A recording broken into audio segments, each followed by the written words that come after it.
Coming up Sunday on The Attorney is going to be joined by Josh Wright of the firm Hollis Wright, talking about a subject matter that affects a lot of folks, last wills or wills, testaments, kind of that whole sort of issue, who needs a will and who doesn't.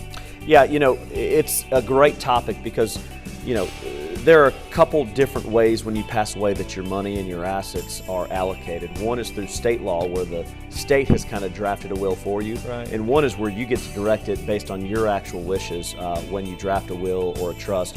We're going to be talking about those topics, and I'll tease the viewers with this, and it's an important reason why they should watch, whether they have a will or not. There are certain things that you have to do to protect your kids and what happens to your kids at the time of death, and this show is going to help answer some of those questions. That's an important topic we're talking about. We'll join you. We'll look for you Sunday night after the news.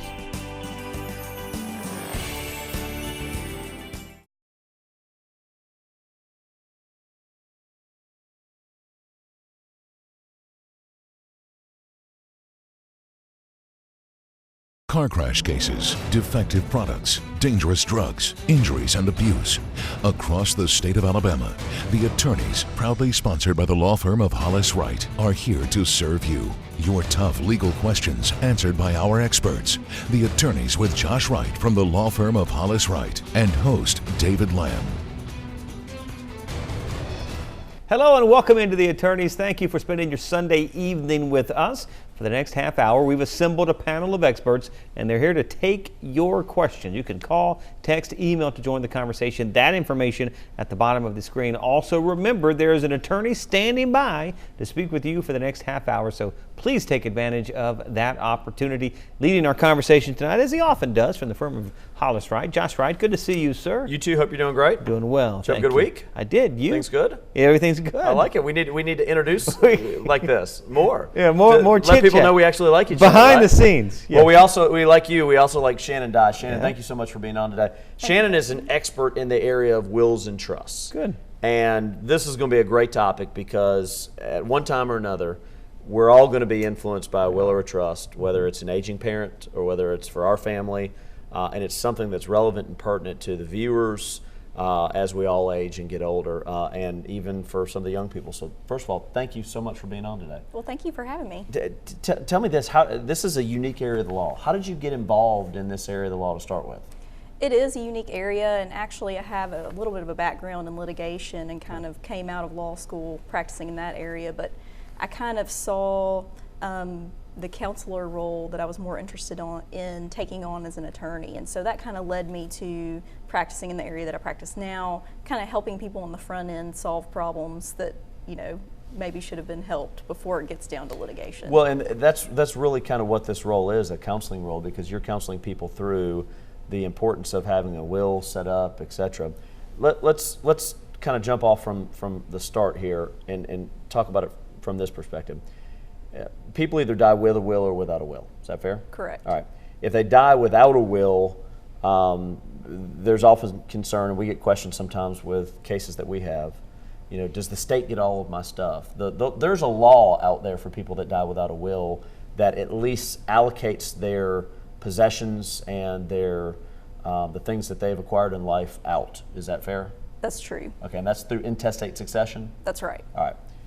The will, though, is a way for individuals to direct where they want their life possessions, their assets, and other things to go. Is that fair? That's correct. All right. So what's the starting process? Somebody says, I want a will. Do they come to someone like you right away? Do they investigate it? How does that process kind of work? Well, I recommend people to kind of go ahead and touch base with an attorney, somebody who practices in the area regularly, doing wills and estates, and just say, I'm interested in making a will, and kind of like we do in our initial consultation, that attorney will sit down with you and kind of find out what your concerns are, your motivations for making a will, and then kind of help guide you from that perspective. And we hear this concept of will and testament.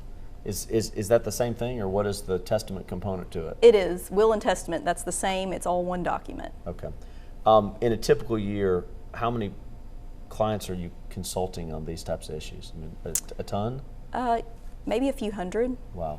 So, and that's not to say all of those people, follow through and actually finish the will, but on a yearly basis, that's probably about how many. What are some of the things that you're trying to find out about the individuals to make sure that the will that you're going to draft for them accomplishes the goals that they may have? Well, we kind of start out finding out what their background is, their family.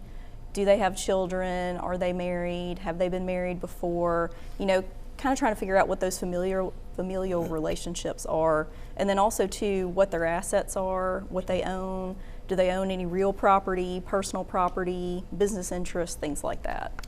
Do you find that people are generally trying to make sure that they're taking care of their children when they draft a will, or is it just unique to each circumstance? It's unique, but I'd say that's one of the number one motivating factors for a lot of people, especially young adults and families who have children. Their number one concern is what's going to happen to my child and who's going to take care of them when I'm gone. So that's a very big motivating factor for them. All right, so let's take a hypothetical. Somebody dies, they did not get around to doing a will.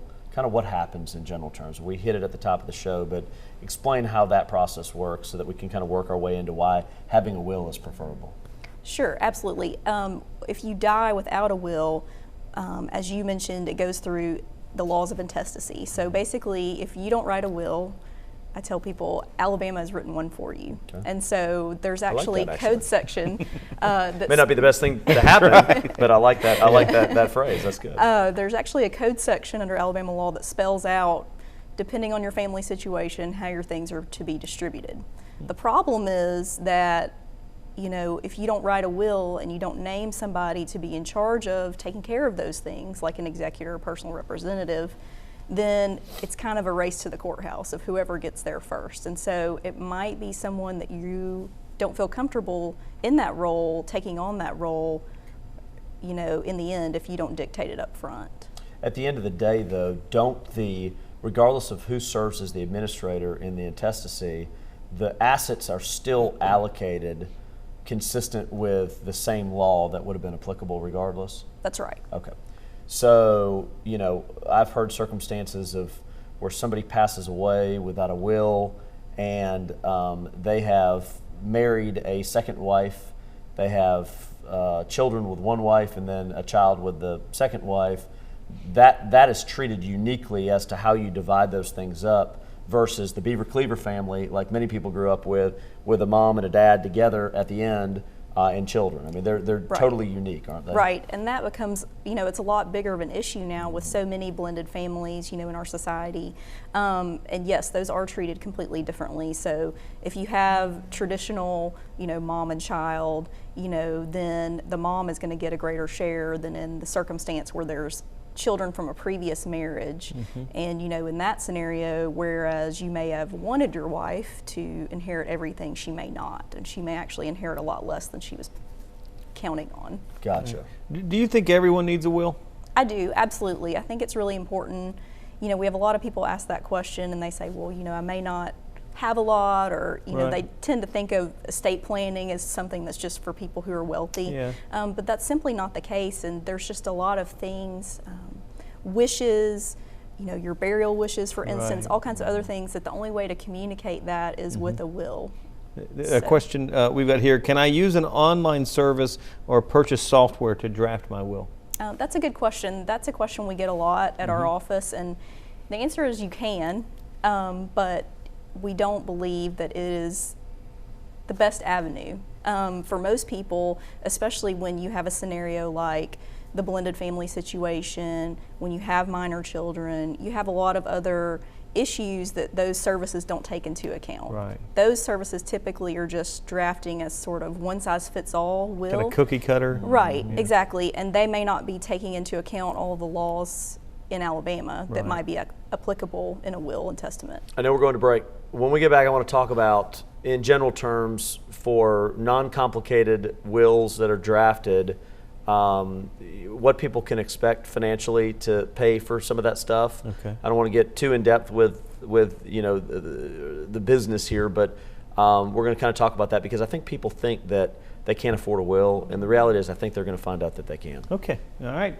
On that note, we'll take our first break of the evening. As we do so, a reminder, we'd love to have you join the conversation. Call, text, email. Also, an attorney standing by right now to speak with you. Take advantage of that opportunity. And a reminder, you can check out the firm of Hollis Wright. Search that term. You'll find them on Facebook, and on Twitter, it's Hollis_Wright. So plenty of ways for you to communicate and get in touch with the firm of Hollis Wright. Stay tuned. More of the attorneys coming right up.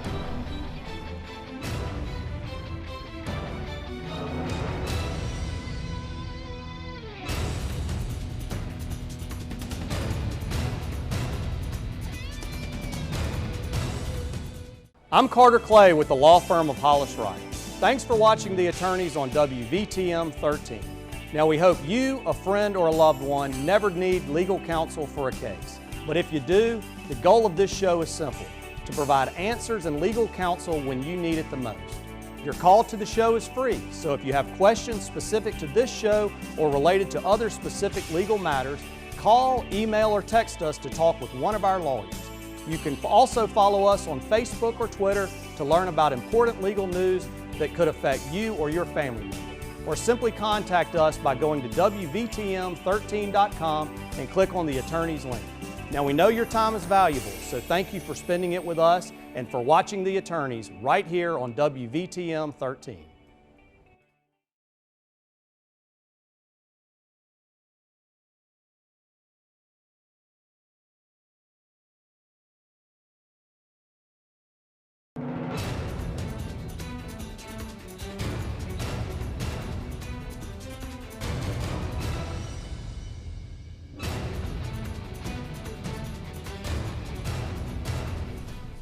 Probably not the way you want that decision made. Talking about wills, trusts, and estates. Would love to have you be a part of the conversation. Call, text, email, and join the conversation. Josh? Let's talk just a little bit about kind of the cost of wills in general terms. You know, I've had a lot of clients over the years say to me, wills are for wealthy people. And I know that's not accurate. How do you answer that question when people come and talk to you and say, I'm just trying to allocate something to my children with a reasonable budget? How do you kind of define that issue? Right. Well, we kind of start in that initial consultation as a part of trying to figure out what people are trying to accomplish. And, if it's a really straightforward, simple will, like you said, savings, checking account, I think you can find that that's going to be done for a really reasonable amount. And definitely under $1,000. Something easily. that accommodates most budgets. Oh, absolutely. And the mistake in not doing this could be much more significant than that in the long run. Exactly. A lot of people feel, well, I'll save money on the front end by not doing a will, and then really you end up costing more on the tail end of that when it comes to the estate administration process and like actually opening the estate and having to get a bond and all the other costs that go into that actually add up to be a lot more significant cost-wise than getting a will. Yeah, and I can just tell you from personal experience in cases that we evaluate, David, that are related to, for example, wrongful death cases, if there's not a will involved, and Shannon can confirm this, opening an estate up, bonding it can cost multiple $1,000s to have that done. Mm-hmm. And ultimately, if you had a will that kind of directed how those things were going to be handled, at the time of death, it's going to be a lot cheaper on your family in the long run. Talk about, though, what does happen at the time of death? What do you do with the will, and how does the will become effective to carry out the wishes of the person that's passed away? Great question. What we recommend is once people execute a will, they place it in a location that their family members are aware. And so whoever you've named to be in charge as the executor can have access to that. And so they'll go to your files or wherever you keep that information and get the will. They'll typically go see an attorney who will help them draft the paperwork to open the estate, and they'll get that filed in the probate court in whatever county you resided at the time you passed away. And then the probate court will actually issue letters testamentary, which is the document that you need to handle estate business. That's what banks will need, and different companies they'll ask. So that's what you need to to access assets and move them around. And then once the estate's been opened, it'll remain open for a minimum of 6 months, just to allow any creditors that might be outstanding to come in and make claims. And then after that, assuming all the beneficiaries are in agreement, you can file a petition and close the estate. Do you recommend getting a lawyer involved? Let's assume somebody drafted a will and somebody's passed away of natural causes, heart attack, whatever it may be. Do you recommend that they come to a lawyer at that point to assist with that process, the closing, or kind of the getting the estate, getting the will probated and then closing it out? I do recommend that, especially because we've even seen in some cases where clients came to us and we actually ended up not having to probate the will in order, we were able to access the assets in different ways through different legal means. And so it actually saved them money on probating the estate, whereas if they'd kind of gone on and tried to do it on their own, they may have taken some extra unnecessary steps. I have a client that asked an interesting question to me about 5-6 years ago. I want to get your take on it. The comment that the person made to me is, we didn't need a will because we bought a house together and the assets we have are just life insurance, and I'm the beneficiary of the life insurance policy and I'm a joint tenant on the mortgage. So I get both of those at death regardless of a will. Now, technically, legally, the person's probably right, aren't they? They are. But the rest of the life possessions, any other monies, etc., would have to go through an intestate succession process if they're not going to be allocated to beneficiaries like life insurance. That's correct. Okay. And a lot of people, you never know what you might inherit down the road, as far as there might be something out there that you inherit from somebody else's estate that you aren't aware of. And then also at the second death, something's going to happen with that house. And in order for that real property to be transferred, an estate's going to have to be opened. See, if I had you with me at that 6 time, I years would have been ago. able to answer that and say, no, you do need a will. You do need a will. Get that person on the phone. That's right, that's right. What is a trust and who needs a trust? A trust is really, people kind of are scared of trust, but it's really it's a simple legal tool that people like me, estate planners, use to kind of as an alternative to a will in some cases for people. Okay. So it's basically a tool that a document that we draft that holds assets similar to a will, and it actually helps you avoid probate. And so this is an advantage to some people, particularly people who might be in blended family situations. There comes that blended family scenario again. Also people who are elderly, who might require some extra care as they age. It offers some management aspects that allow maybe a son or a daughter to step in if mom or dad's not able to take care of their assets. So it offers some benefits in life as well as later on after you pass away.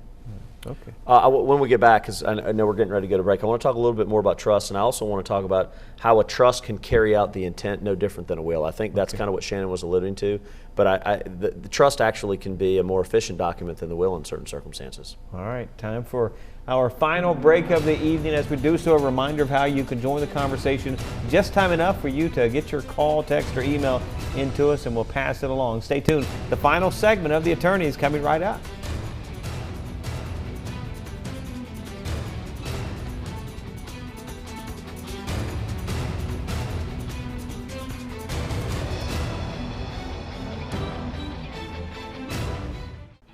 I'm Josh Wright with the law firm of Hollis Wright.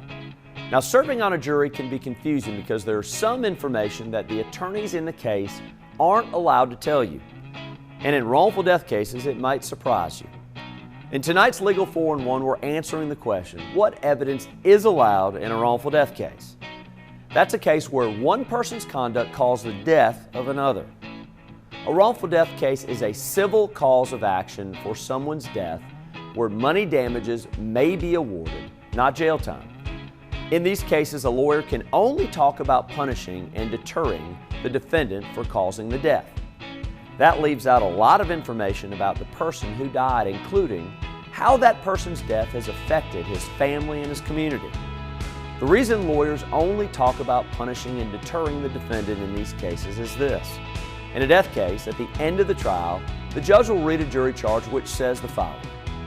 The damages in this case are punitive and not compensatory.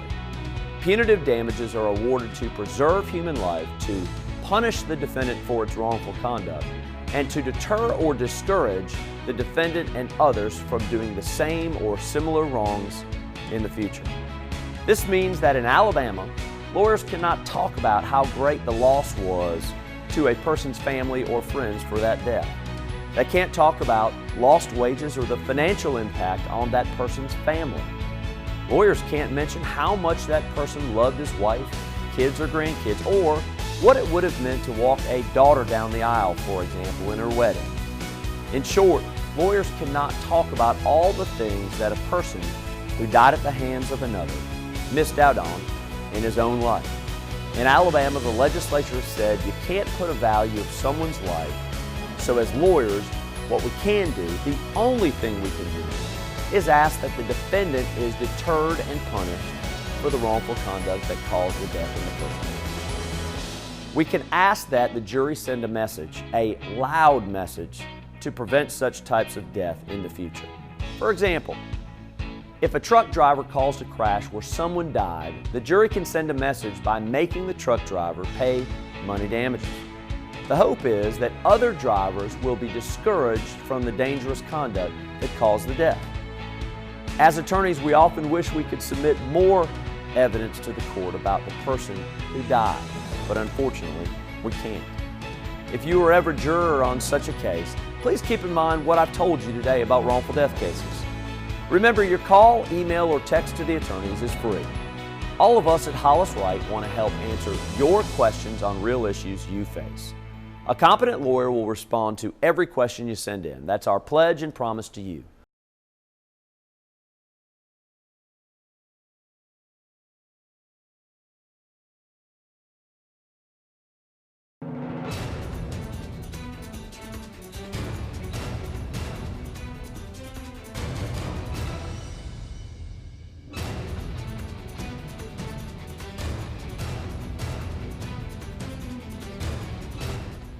Welcome back into the Attorney's final segment of the Attorneys. So if you have a question you'd like to pass along to our panel of experts, go ahead and call, text, email, get that into us, and we'll pass it along. Josh? Just saw that firm fact, Shannon, coming in from break. And if somebody dies without a will and without a trust, and they have minor children, the court generally will hold those assets, will they not, until the child reaches a certain age? That's right, or they'll appoint a court-appointed conservator to actually hold the assets, depending on how much. But you know, the conservatorship itself is really limited in what you can do and take from it, and so the access to those funds for their benefit will be really limited. All right, so this is where people's ears will peak up that have minor children, okay?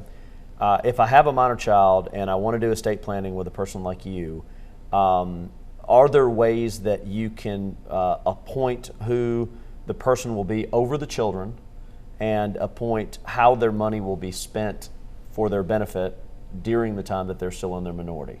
Absolutely. That's one of the main things we do is appoint a guardian for the children. So that's the person who's going to be in charge of the actual children themselves, the person, and then also the trustee. So that's the person that's going to be in charge of the funds that are left for the benefit of your children. And so they're going to be charged with taking care of the assets, investing them appropriately, and hopefully, you know, growing those assets so that by the time they need them to go to college or whatever, you know, they'll actually be greater than at the time you passed away and they were first invested. So the argument, well, the kids will be with my mom versus right. No, the heck they will not be with my mom. They're going to be with your mom, right? That back and forth. That's how that's solved right there. You right can eliminate that. Yeah.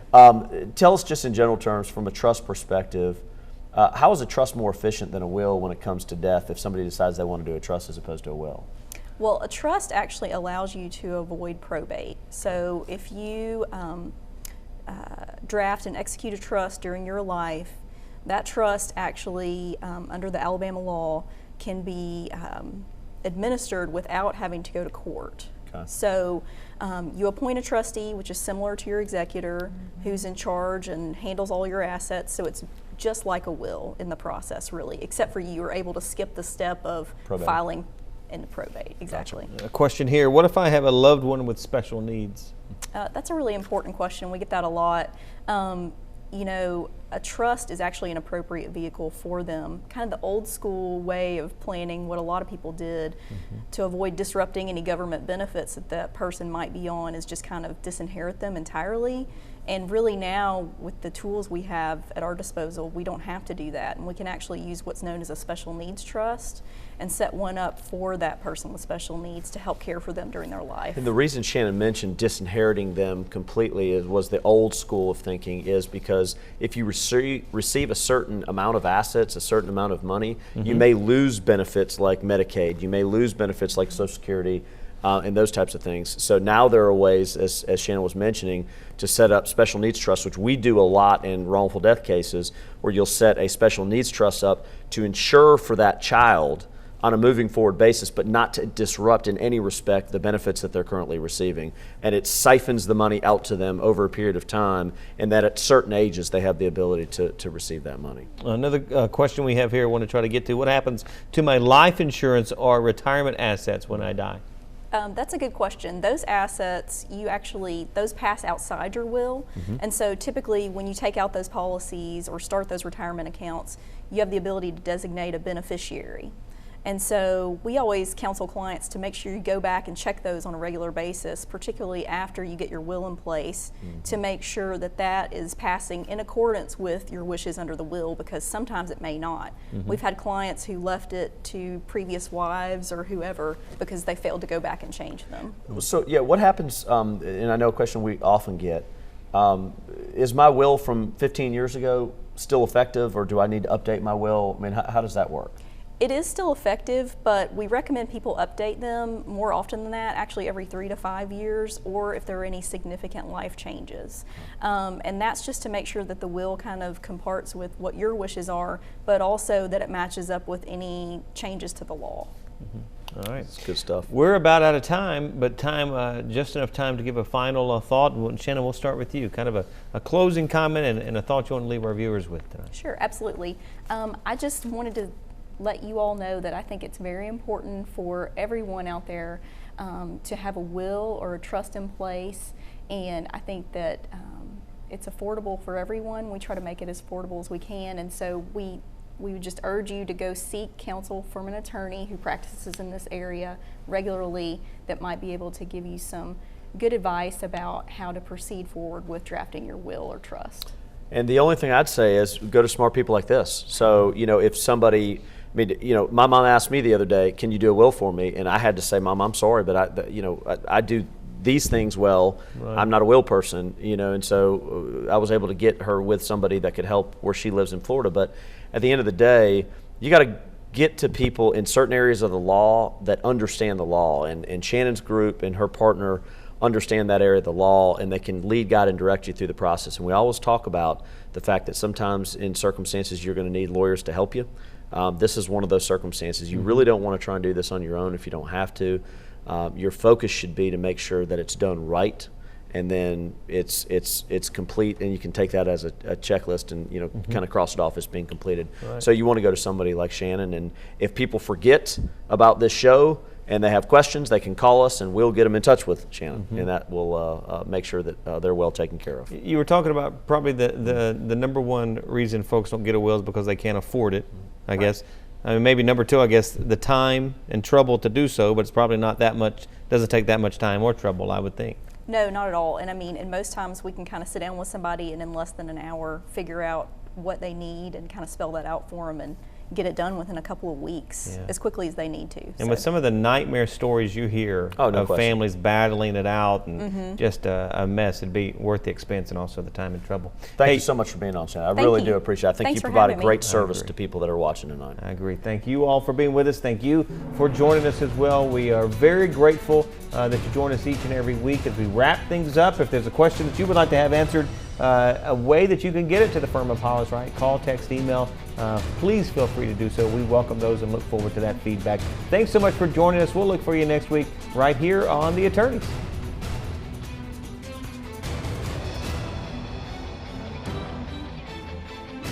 Thanks for watching The Attorneys, sponsored by the law firm of Hollis Wright.